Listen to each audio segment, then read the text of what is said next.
Presiden Jokowi berkali-kali memberi pernyataan tentang usulan masa jabatan 3 periode dan juga ide penundaan pemilu. Pada tanggal 2 Desember 2019, Presiden Jokowi bilang seperti ini, "Orang-orang yang punya ide memperpanjang masa jabatan presiden sama saja ingin menampar muka saya, ingin cari muka atau ingin menjerumuskan saya." Tanggal 15 Maret 2021, saya tegaskan, tidak ada niat dan tidak berminat menjadi presiden 3 periode. Tanggal 9 Maret 2020, siapapun boleh-boleh saja mengusulkan wacana penundaan pemilu dan perpanjangan masa jabatan presiden, karena ini negara demokrasi. Tetapi, kalau sudah pada pelaksanaan, semuanya harus tunduk dan taat pada konstitusi. Tanggal 30 Maret 2022, yang namanya keinginan masyarakat, yang namanya teriakan-teriakan seperti itu sudah sering saya dengar. Tetapi yang jelas, konstitusi kita sudah jelas. Kita harus taat, harus patuh terhadap konstitusi. Dan terakhir tanggal 5 April 2022, Presiden melarang menterinya menyuarakan wacana penundaan pemilu 2024 dan perpanjangan masa jabatan presiden. Kenapa isu perpanjangan masa jabatan dan penundaan terus bergulir? Bagaimana konstitusi kita mengatur masa jabatan presiden? Bisakah konstitusi diubah? Apa makna 2 periode jabatan presiden? Sebelum menjawab pertanyaan-pertanyaan tersebut, jangan lupa subscribe, like, dan share.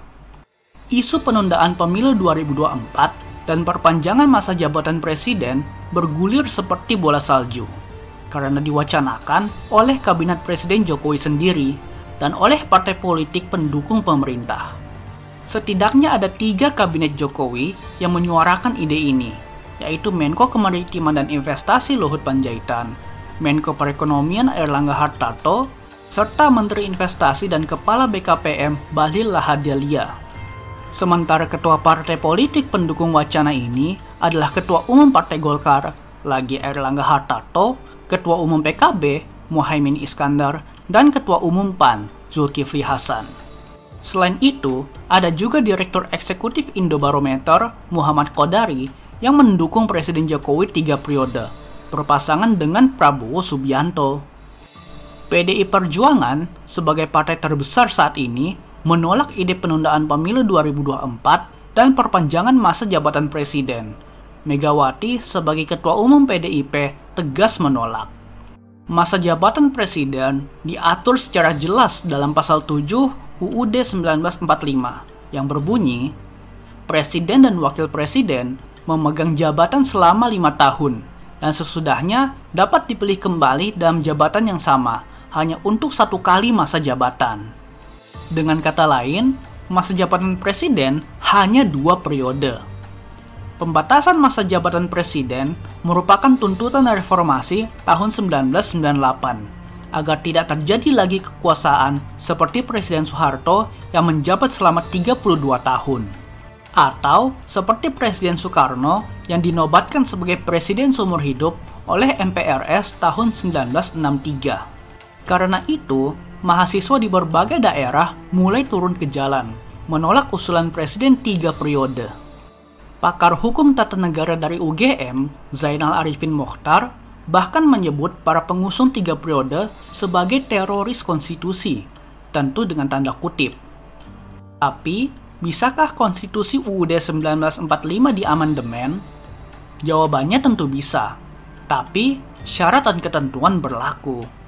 Perubahan ini diatur dalam pasal 37 UUD 1945. Pertama, usulan perubahan diajukan oleh sekurang-kurangnya 1/3 dari jumlah anggota MPR. Kedua, sidang MPR dihadiri sekurang-kurangnya 2/3 dari jumlah anggota. Ketiga, disetujui oleh sekurang-kurangnya 50% ditambah 1 anggota dari seluruh anggota MPR. Agak berat memang untuk mengubah konstitusi, apalagi kalau PDIP sebagai partai terbesar ikut menolak.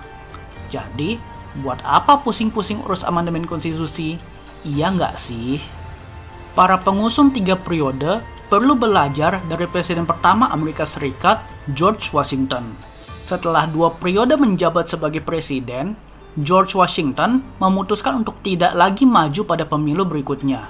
meskipun dukungan masyarakat begitu besar, dan konstitusi Amerika saat itu tidak mengatur masa jabatan presiden. Keputusan George Washington yang menjabat hanya 2 periode menjadi tradisi demokrasi yang berlangsung hingga 150 tahun berikutnya, tanpa mengubah pasal-pasal pada konstitusi. Para pengusung 3 periode perlu juga mendengar saran dari William Little, pakar Indonesia dari Universitas Ohio di Amerika. Dia menyarankan agar para pengusung 3 periode belajar dari kearifan B.J. Habibie, Presiden Indonesia ketiga. Presiden B.J. Habibie memperjuangkan agar konstitusi mengatur masa jabatan presiden hanya 2 periode saja. Habibie belajar dari 2 presiden Indonesia sebelumnya, Soekarno dan Soeharto, yang berakhir dengan tragedi. Dengan pembatasan 2 periode, maka akan tercipta proses transisi politik yang normal, teratur, dan dapat diprediksi.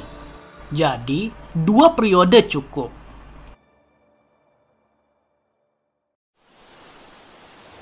Terima kasih telah menonton video ini sampai akhir. Jangan lupa subscribe untuk mendapatkan video-video menarik lainnya.